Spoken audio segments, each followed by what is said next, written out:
पहाड़ का पानी और पहाड़ का जवानी, ये पहाड़ के काम नहीं आती, वो साबित हो रहा है आज। खनन और शराब है सरकार का अर्निंग जो है, बाकी और कुछ नहीं है यहाँ पे। मतलब आप ये नहीं बोल सकते इस फैक्ट्री में, पहाड़ के अंदर ये फैक्ट्री है, खनन जो यहाँ पे तो बालू तो उतना निकाल नहीं सकते, जितना पत्थर होता है सब उसमें भी वो यूज, उसमें भी चोरी का माल ज्यादा है। सरकार को पैसा कम जा रहा है, चोर ज्यादा उठा रहे हैं। जगह तो मिल गया था। और यह है विनोद रावत जी, और देख सकते हैं खाना अपने घर बुलाए थे खाने के लिए। और यह है कि टेंट भी अच्छा से लग गया है, कोई दिक्कत नहीं है। और यह है रावत जी, और बहुत बहुत धन्यवाद आपका। क्या करते हैं रावत जी? मैं पैसे से ठेकेदार हूँ। पहले तो आपका मेरे घर में स्वागत है। और आप भारत भ्रमण यात्रा पर निकले हैं, देश के लिए निकले हैं, उसके लिए आप साधुवाद और धन्यवाद के पात्र हैं। साथ ही आप मेरे घर पे आए हैं तो आपका बहुत बहुत स्वागत है, और मैं अपना सौभाग्य समझता हूँ इसको। और भगवान आदिबद्री की भूमि में आप आए हुए हैं, और साथ में यहाँ पे बगल में हमारे चांदपुर गढ़ी है, बावनगढ़, जो गढ़वाल जिसके नाम पे पड़ा हुआ है। ये बावनगढ़ जो है उनका एक मतलब मेन शासक जो महाराजा कनकपाल जी यहाँ पे रहते थे चांदपुर गढ़ी में। ये कितना दूर है? ये यहाँ पीछे 2 किलोमीटर, जहाँ से आप डाउन आए वही वही एरिया, वहीं पे किला है। और इससे आगे समर कैपिटल उत्तराखंड, राजधानी भराड़ीसैंण गैरसैंण। उसके बाद आप कुमाऊं क्षेत्र में प्रवेश करोगे, और साथ ही कुमाऊं के नैनीताल रानीखेत होते हुए आप हल्द्वानी निकलेंगे शायद। उसके बाद यूपी में आप एंट्री होगी आपकी। तो मैं देश और प्रदेश वासियों से यही कहना चाहूँगा कि भाई आप आइए, पहाड़ों में घूमने आइए। और पंचबद्री में फर्स्ट बद्री आदि बद्री जो है, फर्स्ट बद्री आदि बद्री है, जिसमें यहाँ पे 16 मंदिर समूह का एक मंदिर समूह जो है, 16 मंदिर, 16 अलग अलग मंदिर हैं यहाँ पे। मतलब उसमें से 2 खंडित हो गए, 14 अभी हैं यहाँ पे। और ये बहुत पुराना 8वीं शताब्दी का है। बिल्कुल बिल्कुल। कई पुराणों में जैसे बताया जाता है, मैं सर्च भी किया था, यहाँ पे 5 पांडव भी आए थे जी। बताते हैं कि पांडवों ने इस मंदिर को एक रात में ही तैयार किया हुआ। और तब तक और अन्य मंदिर बने थे, तो मतलब उनका कुछ अपना कैलकुलेशन होता होगा उस समय से कि भाई एक रात में हमने ये तैयार करना है। तो इवन यहाँ से जब बद्रीनाथ की ओर गए तो बताते हैं कि वहाँ पे एक सिंगल मंदिर है, बद्रीश पंचायत है वहाँ पे, पर यहाँ पे सब मंदिर अलग अलग हैं। जितना वहाँ है उतना यहाँ भी है। तो फर्स्ट बद्री यही है 5 बद्री में से। जी। और आप देखते होंगे कि आप गढ़वाल के अंदर जहाँ जहाँ भी गए होंगे तो मंदिर इसी शैली में मिले हैं। जब आप आज गए होंगे यहाँ पे गोपीनाथ में सेम ऐसे ही बिल्कुल सेम है। वो भी पत्थरों की कटिंग चाहे यहाँ हो चाहे आप कुमाऊं में जाए। तो इससे ये भी होता है कि मतलब प्रतीत होता है कि पहले जो राजा शासक रहे होंगे तो मतलब उन्होंने अपने हिसाब से बनवाया। ये भी किंवदंती कह सकते हैं इसे। जो गढ़वाल के राजा हुआ करते थे वो लोग भी मंदिर का जैसे खंडित हो गया था उसको भी निर्माण कराना शुरू कर दिए थे।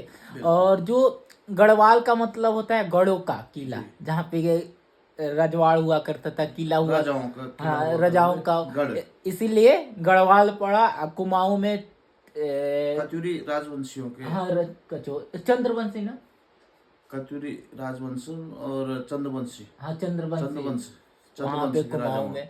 तो मैं कुमाऊं की तरफ निकलूंगा। कुमाऊं कितना किलोमीटर स्टार्ट हो जाएगा? यहाँ से लगभग आपको 40 किलोमीटर पे कुमाऊं स्टार्ट हो जाएगा। और 2 ही यहाँ पे मंडल है, कुमाऊं और गढ़वाल। ये बॉर्डर पे आप इस समय बॉर्डर पे समझो, बॉर्डर पे 40 किलोमीटर एरिया के अंदर गढ़वाल और कुमाऊं का वो हो जाएगा। मतलब आपको जो समर कैपिटल बनाई गई थी यहाँ पे, तो यही सोच के बनाया दिया गया था कि भाई ये गढ़वाल और कुमाऊं को एक जोड़ने का एक वैकल्पिक वो था। मतलब एक केंद्र ही ये था कि मतलब उत्तराखंड का आप मानचित्र में भी सर्च कर लीजिए तो गैरसैंण बिल्कुल सेंटर में बैठता है, इसीलिए। लेकिन ये कुछ राजनेताओं के, चाहे किसी भी पार्टी के हों, उनकी भेंट चढ़ गया और इसलिए ये अभी तक अधूरा ही पड़ा है समझो। मैं यही मानूंगा। अभी बन रहा काम तो चल ही रहे हैं। पूर्व में कांग्रेस सरकार में इसका मतलब बिल्डिंग तैयार हुई थी और भाजपा सरकार ने इसको ग्रीष्मकालीन राजधानी घोषित किया था। यह बताइए, अगर अगर कोई काम पड़ता होगा तो देहरादून तो जाना बहुत मुश्किल हो जाता होगा। बहुत बहुत दूर अरे एकदम देखिए ना, वो समझे हिमाचल और उत्तर प्रदेश की एकदम सटे हुए में है। मैदानी क्षेत्रों को हाँ। जोड़ने वाला एक क्षेत्र है देहरादून। हाँ, इसीलिए वहां पे, लेकिन यह रहेगा कि समर टाइम में, समर टाइम में नहीं, जब भी यहाँ सत्र हुआ है अप्रैल मई में ही सत्र हुए हैं कई ये बार। काम चलता है कि नहीं अभी यहाँ पे उतना? नहीं नहीं नहीं, सिर्फ नाम रखा सिर्फ गया। नाम के लिए, और इसके नाम पे राजनीति हो रही है हाँ। कि भाई हम राजधानी, हम आएंगे तो हम राजधानी बनाएंगे, हम आएंगे तो हम राजधानी बनाएंगे, सब यही बोल रहे हैं। लेकिन उत्तराखंड को जिस हिसाब से बनाया गया था, मतलब जिस सोच के साथ लोगों ने ये सोचा था कि भाई हमारा उत्तराखंड होगा, हमारा भू अधिनियम होगा, हमारे सड़कें बढ़िया होंगी। आप देख रहे होंगे कि कहीं आप मसूरी से भी आए होंगे तो मतलब ये नहीं लगा होगा कि आपको कि मैं गढ़वाल के अंदर जा रहा हूँ। मतलब ऐसी सड़कें हैं अभी भी, कहीं कहीं आपने देखा होगा बहुत खत्म स्थिति में। जो काम सन 2000 में उत्तराखंड बना था, तो ये सोच के बना था कि मतलब इतनी सड़कें हमारी सही होंगी। उसी के लिए सड़क, अलग शिक्षा और राज्य से, रोजगार। इसी के लिए तो अलग भी हुआ। सड़क, शिक्षा और रोजगार को लेकर के ये राज्य का गठन हुआ था।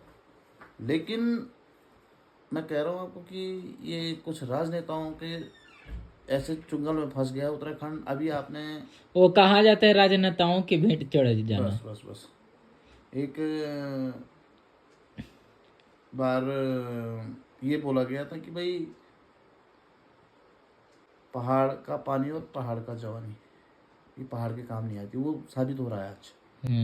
आप देख रहे हो नहीं, कहने का रोजगार मतलब के लिए यहाँ कोई साधन ही नहीं है। जैसे कहने का मतलब जितने यहाँ पे डैम बना है, जी डैम भी बना है, पानी भी, जैसे टेरी डैम है, पानी चला जाता है नीचे, बिल्कुल, और बिजली भी जो पैदा होता है वो भी यूज यहाँ पे यूज नहीं होता है। कमाई का साधन यहाँ पे सिर्फ खनन और शराब है। सरकार का अर्निंग जो है, बाकी और कुछ नहीं है यहाँ पे। मतलब आप ये नहीं बोल सकते इस फैक्ट्री में, पहाड़ के अंदर ये फैक्ट्री है, खनन जो यहाँ पे तो बालू तो उतना निकाल नहीं सकते जितना पत्थर होता है सब। उसमें भी वो यूज, उसमें भी चोरी का माल ज्यादा है। सरकार को पैसा कम जा रहा है, चोर ज्यादा उठा रहे हैं, ये ज्यादा हो रहा है। जो बीच में होता है वो फायदा में भी वो सरकारें रही हैं, चाहे कांग्रेस की हो, भाजपा की हो। पहले ये होता था कि खनन, जैसे आप हमारे क्षेत्र में है तो खनन ये होता था कि आप एक जितना आपको माल चाहिए उतना आप खनन का रॉयल्टी जमा करो, वो बढ़िया था। लेकिन आज भी लोग चोरी करके वही उसी नदी से ले रहे हैं, लेकिन वो रॉयल्टी में ये बढ़िया था कि सरकार को कम से कम कुछ पैसा जा रहा था। तो मैं समझता हूँ कि सबसे पहले तो पहाड़ को रोजगार से जोड़ा जाए। और आज कई बार उद्योग विभाग की बात करें तो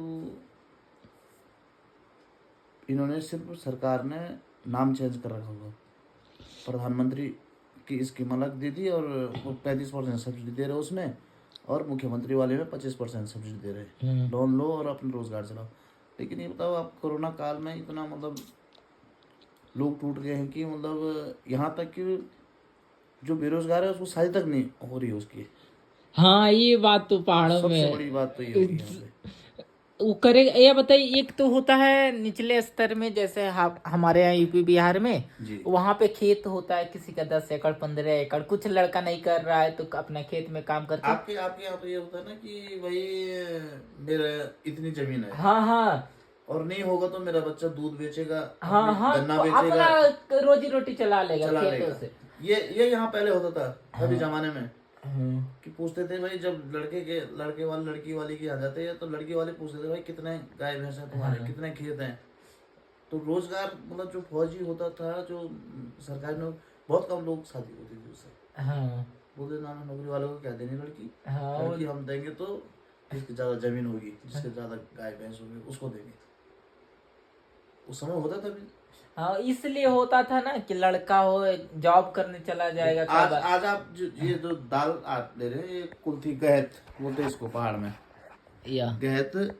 ये गहत की दाल कभी जमाने में बोलते थे कि भाई लोग, गरीब आदमी जो होता गांव में, बोलते गहत खा करके वो दिन अपने दिन काट रहा है, उनके दिन व्यतीत हो रहे हैं गहत की दाल खा कर। लेकिन ये आज इतना चर्चित हो गया कि मतलब पौष्टिक आहार में तुम्हारा ये क्या बोलते हैं उसको, पथरी की दवाई ये है ये पथरी की दवा जी। और यह है अचार यहाँ ये का। घर का अचार है हमारा, मिर्च का, करेला और लहसुन आंवला मिक्स। और मैं खाया।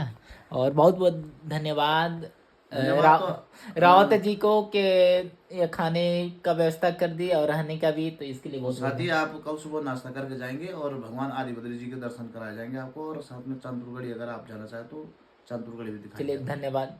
ठीक, जय हिंद, जय धन्यवाद। भारत। जय हिंद, जय भारत, जय उत्तराखंड।